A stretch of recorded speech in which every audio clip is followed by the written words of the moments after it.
본문은 인과율, 즉 원인과 결과의 이 원리를 따라서 수사적 질문을 하고 있고요. 이 수사적 질문들은 예스라는 이 긍정 답변을 전제한 질문입니다.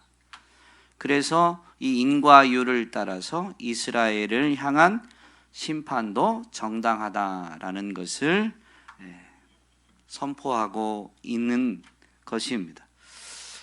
이 심판의 정당성, 하나님이 이스라엘을 이제 이 뒷부분을 보면 사마리아 성읍에 벌을 내리시는데 그 심판이 정당하다라는 것을 입증하는 이 본문에서 우리는 하나님을 어떻게 발견할 수 있을까요? 아니, 하나님이 어떤 분이시다라고 발견할 수 있을까요? 2절 말씀을 보면 내가 땅의 모든 족속 가운데 너희만을 알았다. 이 땅의 모든 족속 가운데 이스라엘만 알았다라고 하지만 이 땅의 모든 족속을 하나님이 사실 다 알고 계신 거죠. 왜냐하면 1장에서 이미 열방을 향한 심판의 말씀을 선언하셨습니다. 이때 알았다라는 것은 그냥 지식적인 알미 아닌 언약 관계를 맺는 것을 함축하고 포함하고 있는 표현입니다.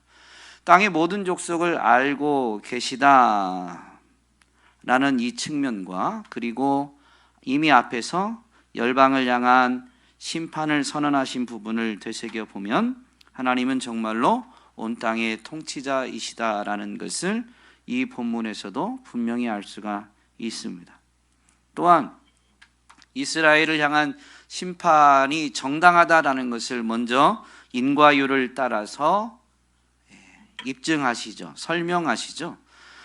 하나님의 심판은 그냥 그분이 통치자이기 때문에 그분 기분에 따라서 행하는 것이 아니라 그분의 통치 원리를 따라서 행한 대로 보응받는 인과율을 따라서 이 심판을 행하시기 때문에 하나님의 심판은 공의롭다. 하나님이 온 땅을 통치하시는 것은 어떤 이들에게는 심판으로 체험되어지고 어떤 이들에게는 구원으로 체험되어지는데 그것이 인과율을 따른 것, 즉 하나님이 온 세상을 통치하는 방법, 공의입니다. 하나님이 온 세상을 바로 이 공의로 통치하신다라는 것을 이 인과율에 대한 설명을 통해서도 우리는 분명히 되새길 수가 있습니다. 또한 2절에서 너희만을 알았나니 라고 하는 이 부분이 지식적 차원이 아닌 언약적 관계를 맺는, 히브리어에서 알미라는 안다라는 동사는 체험하여 안다라는 의미를 가지기 때문에요. 하나님이 이스라엘을 안다라는 것은 그냥 이 정보를 가지는 게 아니라 이스라엘의 조상이 누구고 뭐 이런 정보가 아니라 하나님이 이스라엘을 체험했다는 거예요. 그 체험은 언약 관계를 맺으심으로 이스라엘을 체험해서 내가 너희를 안다. 모든 족속 가운데 너희만 안다라는 것은 땅의 모든 족속 가운데 너희와만 언약을 맺었다라는 의미인 거죠. 언약이라는 측면을 보면 쌍방 간의 약속입니다. 이것은 의지를 가진 인격적 존재만이 할 수 있는 거죠. 의지가 없는 존재는 약속을 할 수가 없어요. 약속은 의지의 표현이고 약속의 실천은 의지를 기초로 행함이 나오기 때문에 의지를 가진 인격적 존재만이 언약을 맺는, 약속을 할 수 있는 것입니다. 그렇게 맺어진 언약 관계에서는 쌍방이 맺었기 때문에 쌍방이 책임이 있습니다. 인격적 대상, 약속을 맺은, 언약을 맺은 그 상대에 대한 책임이 있는 거죠. 그 책임을 다하지 못하면 약속을 책임을 다하지 못한 측에서 깨트린 거기 때문에 그에 대한 이 보응을 받아야 하는 것입니다. 그것을 이제 3절에서 6절에 있는 수사적 질문을 통해서 심판이 언약을 이스라엘이 깨뜨렸기 때문에 그 원인에 따른 결과로 심판이 정당하다라고 증명하고 있는 거죠. 두 사람이 동행하는 것은 뜻이 같기 때문입니다. 뜻이 다르면 결코 동행할 수가 없죠. 사자가 부르짖는 것은 먹이를 잡았기 때문이고 덫을 놓았기 때문에 새가 내려앉은 것이며 덫에 새가 걸렸기 때문에 덫이 튀어오른 것입니다. 성읍의 백성들이 두려워하는 이유는 비상나팔이 울렸기 때문입니다. 성읍의 재앙이 임하는 것도 여호와께서 그렇게 뜻을 정하시고 뜻대로 행하셨기 때문에 여호와의 작정하심 때문입니다. 언약 관계에서 이스라엘이 책임을 져버렸기 때문에 여호와께서 언약을 따라 심판을 작정하신 것은 정당한 것입니다. 또 본문에서 하나님이 어떤 분이신지 나타내 주시는 부분이 있는데 7절 말씀에 보면 주 여호와께서는 자기의 비밀을 그종 선지자들에게 보이지 아니하고는 결코 행하심이 없느니라. 여호와께서 말씀하셨기 때문에 누가 예언하지 않겠느냐. 즉 선지자들은 여호와께서 말씀하셨기 때문에 여호와께서 말씀을 맡기셨기 때문에 맡기신 말씀을 전하는 예언을 하게 되는 것이죠. 그런데 하나님은 왜 선지자들에게 말씀을 맡기시느냐? 자기의 뜻을 행하시기 전에 자기의 뜻을 드러내는 말씀을 맡기시느냐라는 것입니다. 하나님이 사람에게 자기의 뜻을 미리 알리셔야만 하는 의무가 있는 것은 아닙니다. 그분은 통치자고 우리는 피조물이니까 하나님이 그럴 의무가 꼭 있는 것은 아닙니다. 또한 하나님이 뜻을 계시하지 않고 자신의 뜻을 알리지 않고 홀로 그 뜻을 이루어 가실 때 사람이 순종하면 그 뜻이 이루어지고 사람이 불순종하면 하나님의 뜻이 이루어지지 않는 것도 아닙니다. 사람이 순종하든 불순종하든 하나님은 홀로 하나님의 뜻을 이루실 수 있는 분입니다. 그런데 왜 하나님은 사람에게 자신의 뜻을 알리시고 또 자신의 뜻을 그렇게 알리신 다음에 이루어 가시는가라는 거죠. 자신의 뜻을 알린 다음에 사람이 불순종해도 하나님은 하나님의 뜻을 홀로 이루실 수 있고 이루시기도 합니다. 그런데 굳이 이 번거로운 절차, 사람에게 즉 선지자를 통해서 하나님의 뜻을 계시하시는 이유가 무엇이냐라는 거죠. 여러분 왜 그런 것 같아요?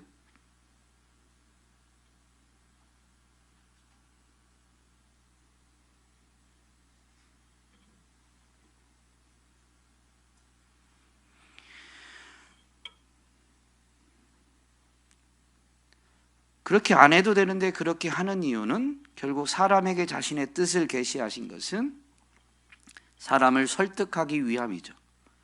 왜 설득하는 거예요? 하나님의 뜻에 순종하라고. 불순종해도 하나님은 홀로 하나님의 뜻을 이룰 수 있어요. 그러면 순종하도록 설득하시는 목적은 뭘까요?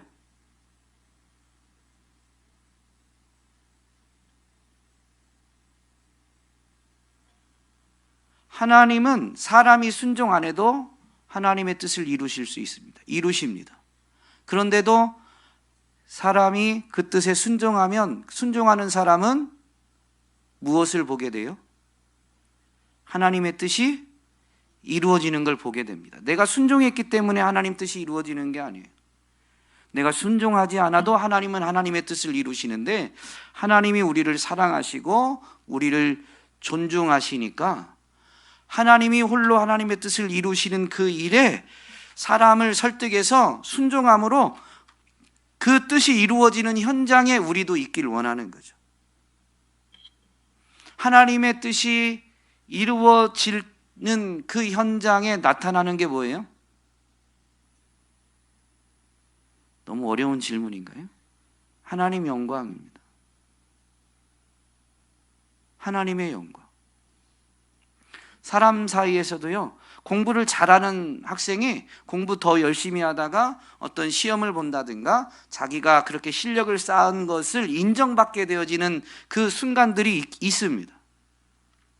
그때 그 사람은 우리는 칭찬과 인정을 받는다라고도 하지만 뭐 이런 신학적 용어로 바꾸면 영광을 받게 되는 거죠.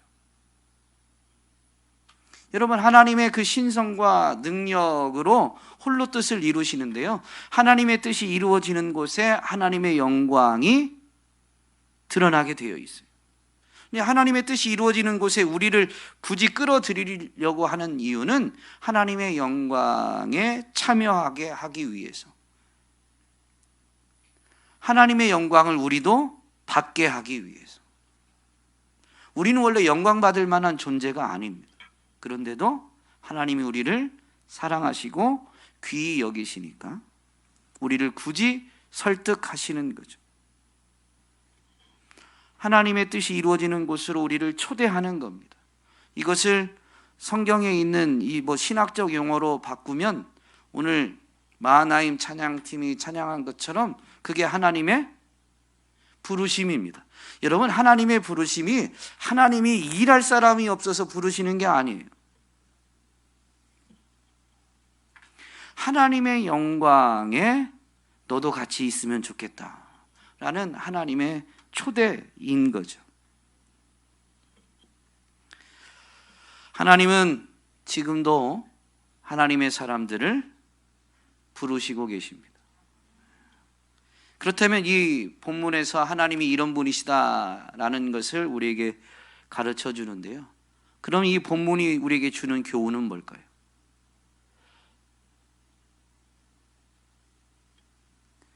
홀로 그 뜻을 이루시는 하나님의 영광에 우리가 참여하도록 초대, 즉 부르심을 받았으니 결국 우리는 어떻게 해야 된다? 순종해야 한다. 근데 문제는 땅에서의 우리의 지식과 경험, 땅의 것에 대한 우리의 욕심 때문에 하나님의 영광을 바라보지도 못하고, 왜냐하면 부르시는 그 순간에는 하나님의 영광이 보이지 않거든요. 바라보지 못하고, 또 이 땅의 것에 대한 욕심 때문에 부르심에 순종하지 않게 되는 거죠. 여러분, 하나님의 영광을 바라볼 때에 하나님의 부르심에 순종할 수가 있어요. 하나님의 영광을 바라보고 하나님의 부르심에 순종하는 것은 어떻게 이루어질까요? 무엇으로 이루어질까요? 순종은 뭐가 있어야 돼요? 네? 믿음이 있어야죠. 믿음은 보이지 않는 것을 보는 능력이에요. 하나님의 영광이 부르시는 그 순간에는 안 보인다니까요. 그런데도 하나님은 하나님이시다. 그걸 믿는 믿음 때문에 하나님은 하나님의 뜻을 나타내시면 그 뜻을 홀로 이루신다.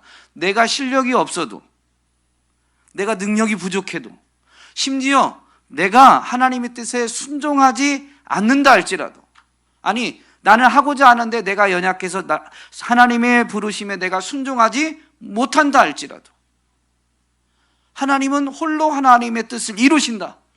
이게 정말로 믿어지면, 내가 순종하겠다라고 결단했지만 결단하고 1시간 뒤에, 2시간 뒤에, 아니 하루 뒤에 우리가 결단한 대로 살아내지 못할 걸 우리가 알아요, 몰라요?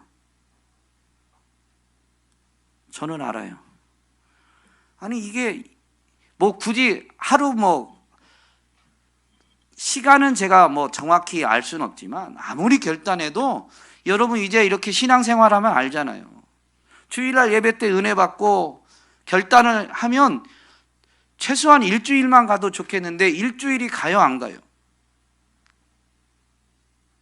못 갑니다. 안 갑니다. 안 가요, 안 가. 그런데 주일날 와서 왜 또 그러고 있는 거예요? 결단한 거 일주일도 살아내지 못하는데. 우리 실력으로 하면 여러분 신앙생활을 계속할 수 없어요. 우리가 행한 그 결과들을 가지고 신앙생활하는 게 아니에요. 이게 신앙은 하나님을 바라보는, 예수님을 바라보는 것입니다. 그러니까 내가 한 주간 동안도 말씀대로 살지 못해도 나의 하나님은 나를 향한 하나님의 뜻을 홀로 이루신다. 그걸 되새기고 그래서 다시 한번 결단하는 거예요.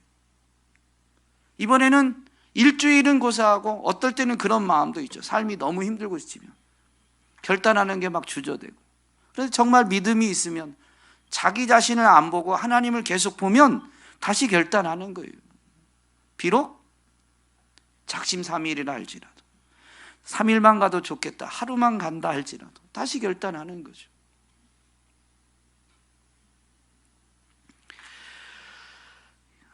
여러분, 믿음이 없이는 하나님을 기쁘시게 할 수가 없습니다. 그런데 그 하나님을 기쁘시게 하는 믿음이 뭐냐면 히브리서 11장 6절이잖아요. 믿음이 없이는 하나님을 기쁘시게 하지 못하나니 하나님께 나아가는 자는, 즉 하나님을 믿는 자는 이라는 표현과 같은 거예요. 하나님께 나아간 자는 그가 반드시 계신 것과, 즉 그가 분명히 계시다는 것을 믿는 거예요. 느낌, 경험 상관없이 반드시 분명히 계시다.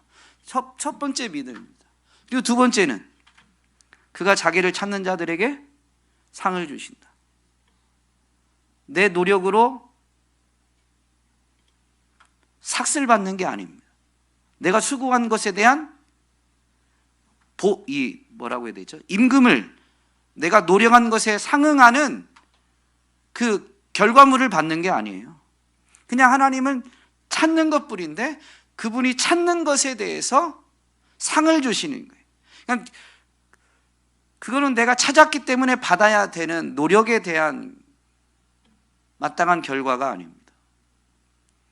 여러분, 그 두 가지를 믿는 게 하나님을 기쁘시게 해드리는 믿음인 거죠. 그래서 여러분, 정말로 믿음 있는 사람은 작심삼일밖에 못 살아도 하나님 앞에 나온 순간에는, 하나님을 찾는 순간에는 다시 막 결단하는 거예요. 맞습니다, 주님. 저는 3일도 못 가는 존재이지만 주님이 그런 저를 부르셨고 제가 지금 원하는 것은 순종입니다. 비록 3일밖에 못 간다 할지라도 다시 순종하기로 결단합니다. 그리고 제가 순종했기 때문에가 아니라 저로 하여금 하나님의 영광을 맛보도록, 하나님의 영광에 참여하도록 하나님이 부르신 것임을 분명히 믿습니다. 제가 순종한 것에 대한 결과로 하나님의 영광을 보는 게 아니라 하나님이 원래부터 하나님의 영광을 저에게 보여주기 위해서, 저로 하여금 하나님의 영광에 참여하게 하기 위해서 부르신 것을, 그래서 제게 상을 주시는 것을 제가 믿습니다 라고 하는 거예요. 그리고 점점 어떻게 해요? 남들이 볼 때는 믿음이 더 좋아지는 것 같은데 정말 믿음이 좋아지는 당사자는 끊임없이 그렇게 기도합니다. 하나님, 저 연약합니다. 믿음이 깊어질수록 뭐가 더 잘 보여요? 남들은 잘하는 게 보이고 자신의 약함이 보이는 거예요. 그래서 자꾸 하나님을 찾고 더 하나님을 의지하는 거죠. 더 자주 찾는 거예요. 스스로를 돌이켜보면 믿음이 깊어질수록 나의 연약함과 부족함만이 더 많이 보이니까, 그러니까 더 빈번하게, 더 자주 주님을 찾고 의지하게 되는 거죠. 오늘 우리에게 필요한 것은 바로 이런 결단입니다. 행위가 순종을 살아내지 못해도 지금 필요한 건 하나님을 바라보고 우리를 하나님이 하나님의 영광에 참여하도록 부르신다라는 것을 기억하면서 아멘, 예스라고 답변하며 제가 순종해 보겠습니다 라고 먼저 답변하는 거죠. 여러분, 귀신 들린 아이의 아버지가 예수님께 치료받으려고 나와왔는데 마침 그 자리에 예수님이 안 계셨어요. 예수님은 베드로와 야고보와 요한을 데리고 기도하러 가셨고 다른 제자들이 있어서 고쳐달라고 했는데 제자들이 못 고쳤습니다. 기도를 마치신 예수님이 산에서 내려오셨는데 사람들이 모여서 웅성웅성하고 있으니까 와서 진상을 파악하시고 이제 이 아이의 아버지는 예수님이 왔으니까 지금 왜 그렇게 됐는지를 설명한 다음에 예수님께 간청하죠. 선생님, 할 수 있으면 제 아이 좀 고쳐주세요. 그러니까 예수님이 그때 뭐라고 하세요? 할 수 있으면이 무슨 말이냐? 믿는 사람에게는 능치 못할 일이 없다. 믿는 사람에게는 모든 일이 가능하다. 이건 세번역 표현입니다. 어쨌든 의미가 같죠. 그러니까 이 예수님의 말씀에 믿는 사람에게는 능치 못할 일이 없다. 믿는 사람에게는 모든 일이 가능하다라고 하니까 저는 이 뒷부분이 더 좋습니다. 이 아이의 아버지가 뭐라고 부르짖냐면 성경에 보면 그렇게 되어 있어요. 즉시로 소리쳐서 이렇게 말합니다. 내가 믿습니다. 믿음 없는 나를 도와주십시오. 여러분, 말의 앞뒤는 맞지가 않습니다. 내가 믿습니다. 믿음이 있다는 얘기예요, 없다는 얘기예요? 내가 믿습니다 라는 표현은 믿음이 있다는 거예요. 근데 뒤에 보면 믿음 없는 나를, 믿음이 없다는 얘기예요. 사실 말이 앞뒤가 안 맞죠. 우리의 신앙생활이 이와 같아요. 은혜 받고 결단할 때는 막 대단한 것 같지만 사실 삶을 살아내 보면 믿음 없는 게 너무 드러나잖아요. 그런데 잊지 마셔야 돼요. 주님의 부르심 앞에 우리가 정말로 나아가야 될 믿음의 자세는 뭐냐면 소리쳐서 이렇게 외치는 거예요. 이렇게 결단하는 거예요. 내가 믿습니다. 그 얘기는 아까 하나님의 부르심에 순종해야 된다고 했는데 순종은 뭐가 있어야 가능하다고요? 믿음이 있어요. 그러니까 순종하겠다는 결단이에요. 내가 믿습니다. 주님 말씀대로 제가 살겠습니다. 그런데 실상 삶이 그러지 못할 수 있지만 여러분, 삶이 받침이 되는 게 중요한 거지만 그보다 더 중요한 건 이 말하는 겁니다. 내가 믿습니다. 믿음 없는 나를 도와주십시오. 그렇게 큰 소리로 부르짖으며 기도할 때 하나님이 믿음 없는 우리를 정말로 도와주십니다. 어떻게 도와주세요? 믿음 없는 사람을 어떻게 도와주실까요? 하나님의 모든 역사는 믿음대로 되어지는데 믿음 없는 사람을 어떻게 도와주실까요? 이와 같이 성령도 우리의 연약함을 도우시나니. 여러분, 하나님은 구하는 자에게 성령을 주십니다. 그 성령님이 우리의 믿음 없음, 연약함을 도와주시는 거예요. 그래서 성경은 사람의 경건훈련으로 믿음이 생긴다고 가르치지 않아요. 우리에게 경건훈련이 필요합니다. 왜냐하면 은혜를 받는, 하나님께 은혜를 받는, 하나님께 선물을 받는 유일한 통로예요. 그러니까 우리는 하나님의 은혜, 하나님의 선물이 아니면 믿음이 없어요. 그러니까 경건훈련을 해야 돼요. 그런데 성경은 우리가 경건훈련을 해야 된다고 가르치기도 하지만 경건훈련의 결과로 믿음이 자란다라고 가르치지 않아요. 성경은 우리에게 뭐라고 해요? 믿음은 하나님의 선물입니다. 전적인 선물이에요. 왜냐하면 하나님이 기도하는 자에게 하나님이 응답을 주시면 성령을 주시고 성령이 우리의 믿음 없음을 도와주셔서 하나님이 누구인지, 예수님이 누구인지를 깨닫고 알게 되고 그래서 그분을 바라보게 되고 의지하게 되고 기대하게 되는 거예요. 그게 믿음인데 그건 성령의 역사인 거죠. 성경은 믿음이 하나님의 선물이라고 분명하게 가르쳐 줍니다. 그래서 사도 바울은 에베소 교회를 위해서 기도할 때 이렇게 기도하죠. 우리 주 예수 그리스도의 하나님이신 영광의 아버지께서 지혜와 계시의 영을 여러분에게 주셔서 하나님을 알게 하시고 여러분의 마음의 눈을 밝혀주셔서 하나님의 부르심에 속한 소망이 무엇이며 성도들에게 베푸시는 하나님의 영광스러운 상속이 얼마나 풍성한지를 여러분이 알게 되기를 바랍니다. 그러니까 성도들이 알아야 될 것, 바라봐야 될 것을 바라보게 되고 알아야 될 것을 알게 되는 것은 누구의 역사예요? 여기 있는 표현대로 하면 영광의 아버지 하나님께서 주신 지혜와 계시의 영의 역사입니다. 지혜와 계시의 영, 성령께서 하나님을 알게 하시고 여러분의 마음의 눈을 밝혀주셔서 하나님의 부르심에 속한 소망이 무엇인지, 성도들에게 베푸시는 영광스러운 상속이 얼마나 풍성한지를 알게 해주신다. 또한 믿는 사람들인 우리에게 강한 힘으로 활동하시는 하나님의 능력이 얼마나 엄청나게 큰지를 여러분이 알기 바랍니다. 무엇을 통해서? 지혜와 계시의 영을 통해서. 그러니까 하나님의 능력이 얼마나 큰지, 그 크신 능력으로 하나님이 믿는 사람들에게 활동하신다, 역사하신다 라는 것도 성령을 통해서 체험하고 성령을 통해서 알게 되는 거죠. 그래서 엘리사는 아람 군대가 붙잡으려고 도단성을 포위했을 때 엘리사는 전혀 두려워하지 않았어요. 그런데 엘리사와 함께하는 사환은 막 벌벌 떨죠. 그러니까 엘리사가 어떻게 해요? 사환을 위해서 먼저 설명을 합니다. 저들보다 우리와 함께하니가 더 많다. 그런 다음에 하나님께 기도합니다. 사환의 눈을 열어주시기를.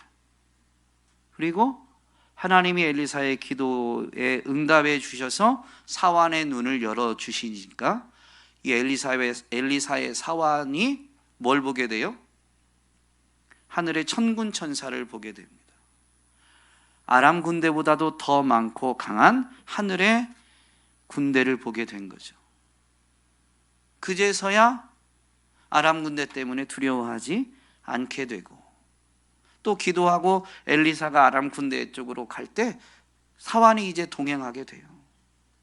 여러분, 성령님이 그 눈을, 믿음의 눈을 열어주셔야 우리는 정말로 보이지 않던 것을 볼 수 있게 되고, 그리고 그게 보여지면 이제 정말로 걸어가야 될 길을 걸어갈 수가 있게 되는 거죠. 오늘 이 밤에도 본문의 말씀을 우리에게 주시는 교훈을 되새기면서 먼저 우리는 우리의 믿음 없음, 믿음 약함을 고백하고 믿음 없는, 믿음 약한 우리를 도와주시기를 하나님께 부르짖어 기도할 수 있기를 주님의 이름으로 부탁드립니다. 그러면 하나님이, 우리는 그게 믿음으로, 우리의 믿음이 강화되거나 정말로 말씀이 확 깨달아지거나 그런 것으로 확인이 되지만, 그것은 사실 하나님이 우리의 기도를 들으시고 성령을 선물로 주셨기 때문인 거죠. 성령을 선물로 주시면 우리의 믿음의 눈이 열려지고 하늘의 지혜를 얻어서 말씀을 깨닫고 하나님의 뜻을 분별하게 됩니다. 그리고 하나님의 뜻에 이제 순종할 수 있게 되는 거죠. 성령님이 역사하셔서 우리를 도우시긴 하지만 우리의 의지까지 성령님이 조종하지 않습니다. 순종하는 것은 이제 볼 것을 보고 알 것을 알게 된 다음에는 여러분, 우리의 의지를 가지고 우리가 순종해야 됩니다. 그러면 그 부르심에 순종함으로 말미암아 하나님의 영광에 참여하게 되는 거죠.